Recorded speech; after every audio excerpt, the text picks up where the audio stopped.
Jadi ada satu keluarga yang tinggal di Jakarta. Keluarga ini tuh lumayan berada dan punya satu rumah besar yang emang ditempatin sama mereka rame-rame. Keluarga ini terdiri dari seorang kakek. Dia punya 2 anak. Nah, 2 anak-anaknya ini tuh udah pada nikah dan punya anak. Jadi kakek ini tuh punya 2 anak dan 1 cucu dari anak pertamanya. Kebayang gak? Bayang. Sehari-hari mereka semua tuh hidup rukun banget. Sering juga ngadain acara di rumahnya, ngundang keluarga-keluarga besarnya juga buat datang. Pokoknya tipe-tipe rumah yang selalu open house kalau ada acara besar gitu, Moy Bi. Berarti ini satu rumah keluarganya ada banyak dong? Iya bener, Moy.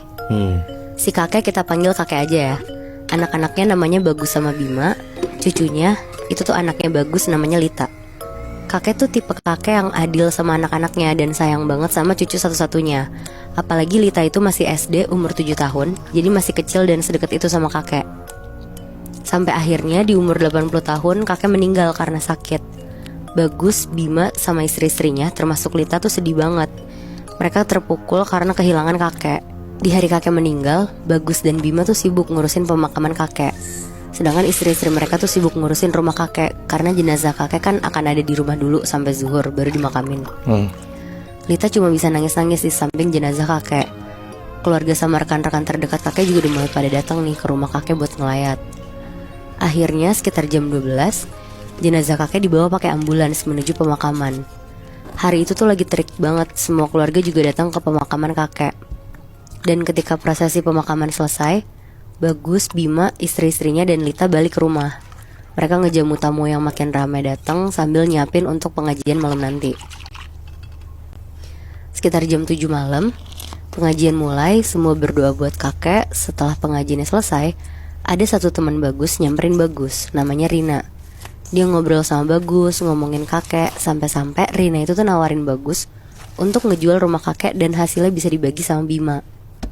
Jadi emang Rina ini tuh emang agent properti, dan dia tuh nawarin Bagus untuk ngejual rumah kakek karena rumahnya kakek tuh lokasinya strategis, gede, dan kebetulan harga properti pada saat itu juga lagi naik dan bagus. Anjing, agak kurang ajar ya. Di hari H pemakaman baru meninggal langsung ditawarin gitu anjing. Iya bener, Bi. Jadi kayak nyari kerja ya. Terus jadi Rina tuh nawarin biar Bagus dan Bima gak kehilangan kesempatan ini. Ditambah ternyata Rina udah punya klien yang lagi nyari rumah di daerah rumah kakek dengan luas tanah yang hampir mirip sama rumah kakek juga. Ngedenger itu Bagus yang lagi berduka cuma iya-iya aja. Tapi 2 minggu berlalu, Bagus tuh kepikiran sama omongan Rina tentang rumah kakek. Dia mikir lagi pula rumah ini juga terlalu gede buat mereka semua.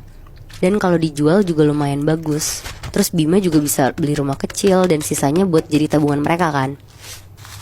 Akhirnya Bagus mulai buka topik ini ke Bima pelan-pelan. Dia jelasin semua yang dijelasin Rina 2 minggu lalu di hari kakek meninggal. Bima kaget banget dengernya dan agak marah ke Bagus. Bima sampai bilang, "Lo gila ya, makam bapak aja masih basah, lo bisa-bisanya mau jual rumah bapak." Bagus yang ngerasa ditolak sama Bima di saat itu tuh kesel banget. Karena Bagus kan ngerasa dia anak pertama. Jadi kayak pride-nya tinggi banget kan Moibi. Terus ngerasa adiknya gak ada hormat-hormatnya sama dia. Akhirnya tanpa persetujuan Bima, Bagus mulai urusin sertifikat rumah kakek buat difoto dan dikirim ke Rina. Wow. Pokoknya Bagus di sini tuh bener-bener sepihak aja tanpa ngelibatin siapapun. Ya Rina namanya agent properti senang-senang aja dong. Dia juga nanti dapat fee-nya juga kan soalnya. Gak lama ada kliennya Rina nih datang ke rumah buat ngecek rumahnya kakek. Terus pas banget si kliennya datang, Bima tuh lagi di rumah.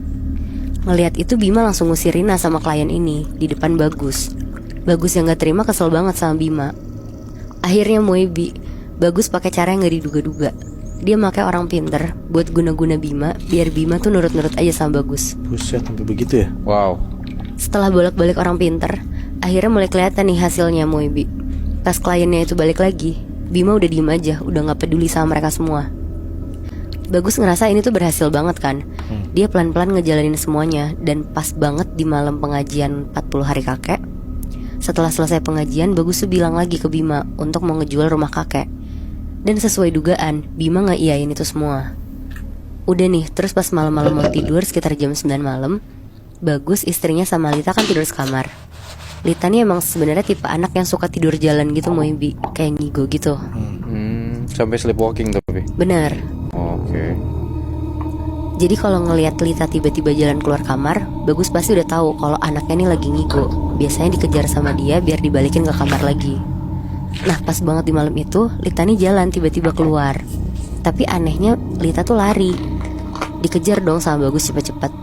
Lita lari ngarah ke kamar kakek. Terus Bagus tetap ngikutin di belakang.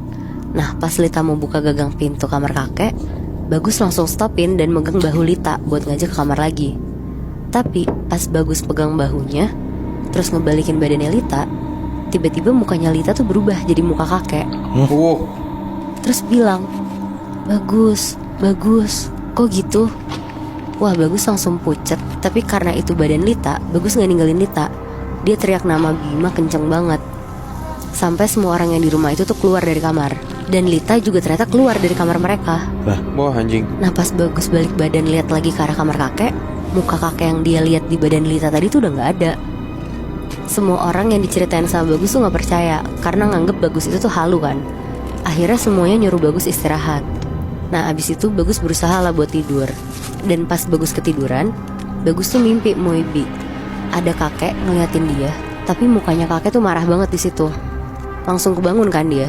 Itu tuh sekitar jam 3 pagi. Dia langsung keluar ambil minum. Pas dia lagi di dapur sambil minum, jadi kalau lagi di dapur tuh bisa ngeliat ke ruang TV. Nah di ruang TV tuh ada kursi goyang yang selalu didudukin kakek. Bagus tuh ngeliat di situ jelas banget ada kakek lagi duduk di kursi sambil goyang-goyangin kursinya. Ngeliat itu Bagus tuh makin lemes kan. Tadi di mimpi ada kakek, sekarang di dunia nyata ada lagi.